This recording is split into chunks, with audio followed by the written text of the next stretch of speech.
Hello students, so let us start the first chapter from second semester. The name of the chapter is Comparing Quantities. तो जैसा कि यहाँ पे नाम है Comparing Quantities, इस चैप्टर में हम अलग अलग क्वांटिटीज़ को कंपेयर करने वाले हैं। तो सबसे पहला मेथड जो कंपैरिजन का है वो है रेशियो वाला।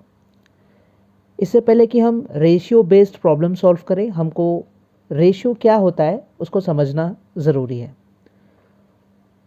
तो देखिए, it is a comparison of two और more numbers that indicates their sizes in relation to each other.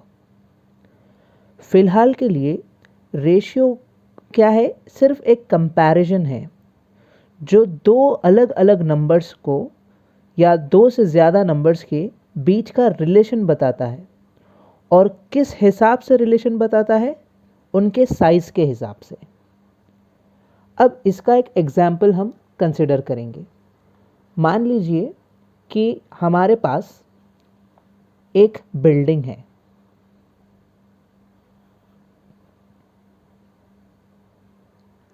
ये एक बिल्डिंग है।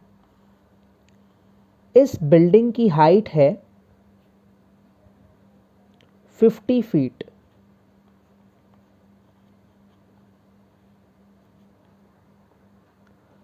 उसके बाद इस बिल्डिंग के ऑपोजिट डायरेक्शन में एक पोल है, इलेक्ट्रिक पोल, और इस पोल की हाइट है 10 फीट।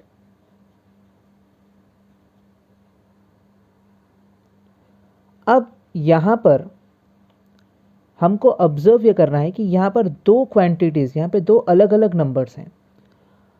इन दोनों को कंपैरिजन कैसे करेंगे हम? In the form of ratio. इसको हम लिख सकते हैं 50:10। तो यहाँ पर कंपैरिजन हो रहा है। ये हो जाएगा 50/10 फ्रैक्शन फॉर्म में, 0 0 कट हो जाएगा और इसका आंसर आएगा 5/1, यानी 5:1। तो यहाँ पर बिल्डिंग और पोल का हाइट का कंपैरिजन का रेशियो आया है 5:1। इसका मतलब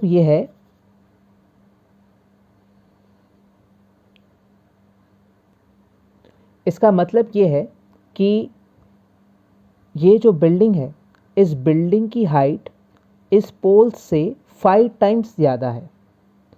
कैसे पता चला हमको? इस रेशियो से। यानी देख लीजिए, हाइट ऑफ द बिल्डिंग,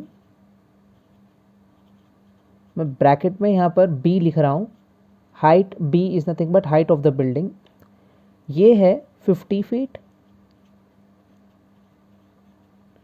और एक हाइट पोल की है। पोल के लिए मैं लिख रहा हूँ p।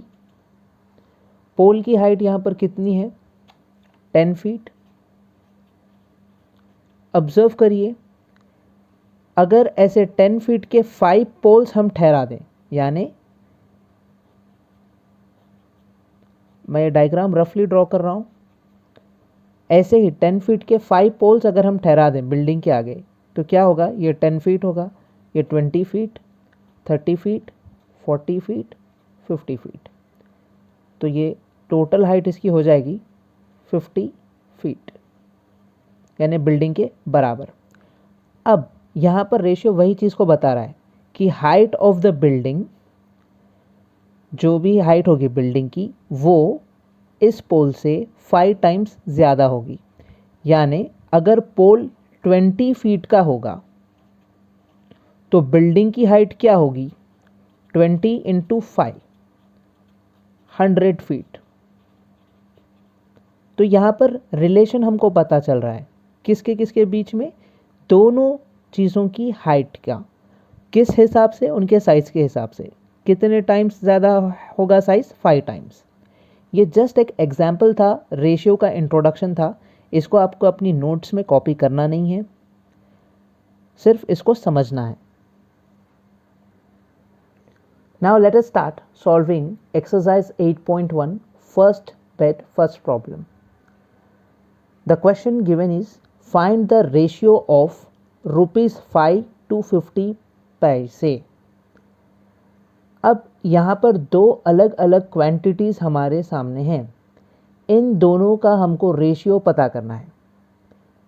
अब रेशियो पता करने से पहले सबसे इम्पॉर्टेंट चीज़ आपको ये याद रखनी है कि जब भी हम रेशियो फाइंड करते हैं तो उनका जो यूनिट होता है, यानी यहाँ पर आप देखिए, यहाँ पर नंबर 5 के साथ उसका यूनिट है यहाँ पर रुपीज़, और यहाँ पर है नंबर 50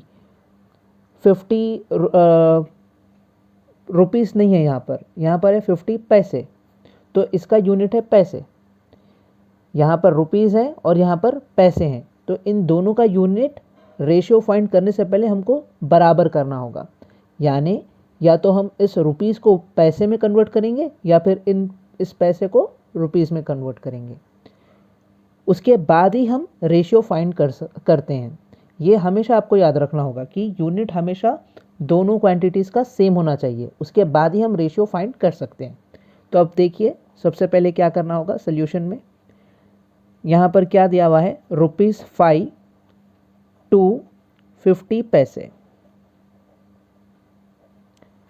तो हमको पता है कि 1 रुपये में या 1 रुपये में कितने पैसे होते हैं, 100 पैसे होते हैं. तो यहाँ पर रुपीज़ 5 हैं, तो 5 रुपीज़ में कितने होंगे, 500 पैसे होंगे. तो यहाँ पर हम इस रुपीज़ 5 की जगह पे लिख सकते हैं 500 पैसे. वही हम यहाँ पे करेंगे. Is equal to, this part is for your rough column. Rupees 5 की जगह पे हम लिख देंगे 500 पैसे, बाकी का एज इट इज़ लिखेंगे 250 पैसे. अब ऑब्जर्व करिए कि यहाँ पर भी यूनिट पैसे हैं, यहाँ पर भी यूनिट पैसे हैं. तो इसी वजह से यूनिट जब सेम होगा तब हम इसको रेशियो के फॉर्म में कन्वर्ट कर सकते हैं. अब रेशियो के फॉर्म में कन्वर्ट करने के लिए एज इट इज़ आपको नंबर्स लिखना होगा. यहाँ पर लिखेंगे हम 500, 2 की जगह 2 डॉट्स डाल देंगे, और इसको कैसे पढ़ा जाएगा, ईस टू पढ़ा जाएगा. इन 2 डॉट्स को प्रोनाउंस कैसे किया जाएगा, ईस टू. तो ये क्या हो गया, 500 ईस टू 50 पैसे की जगह पे सिर्फ 50. अब इसको आप फ्रैक्शन में कन्वर्ट कर लीजिए. नेक्स्ट स्टेप में बहुत आसान होगा. जो पहला वाला नंबर होगा उसको न्यूमरेटर में लिख लीजिए 500, ईस टू की जगह पे ऐसा बाई वाला सिंबल डाल दीजिए, डैश. उसके बाद 50 है तो 50 को एज इट इज़ लिख लीजिए. अब इसको सिंपल फॉर्म में हमको कन्वर्ट करना है. अब वो कैसे करेंगे, बहुत सिंपल है. सबसे पहले 0 0 को कैंसिल कर दीजिए. 0 0 कैंसिल करने के बाद यहाँ पर क्या बचेगा, 50 डिवाइडेड बाई 5. अब 5 1 ज़ा 5, 5 10 ज़ा 15. तो सिंपलेस्ट फॉर्म में यहाँ पर फ्रैक्शन क्या बच गया, 10/1. अब इस 10 फॉर्म को फिर आप रेशियो में कन्वर्ट कर दीजिए वापस. वो कैसे करेंगे, न्यूमरेटर की जगह फर्स्ट प्लेस पे होगी, फिर बाई है, यहाँ पर बाई को कन्वर्ट कर देंगे ईस टू फॉर्म में 2 डॉट्स के साथ, और डिनोमिनेटर की वैल्यू 1 एज इट इज़ लिख देंगे. ये हमारा फाइनल आंसर होगा. Now let us solve the next one, the B bit from the same question. Question is 15 kg to 210 grams. तो इसको भी सबसे पहले आपको ऑब्जर्व करना होगा कि यहाँ पर यूनिट्स क्या हैं. तो देखिए, यहाँ पे यूनिट है किलोग्राम, और दूसरे वाले नंबर का यूनिट है सिर्फ जी यानी ग्राम. तो सबसे पहले इस किलोग्राम को ग्राम्स में कन्वर्ट करना होगा. तो रफ कॉलम में देखिए, हमको पता है कि 1 किलोग्राम में 1000 ग्राम्स होते हैं. तो यहाँ पर कितने हैं, 15 किलोग्राम्स, 15 किलोग्राम्स. अगर 1 किलो में 1000 ग्राम्स होंगे तो 2000 में 2000 ग्राम्स होंगे.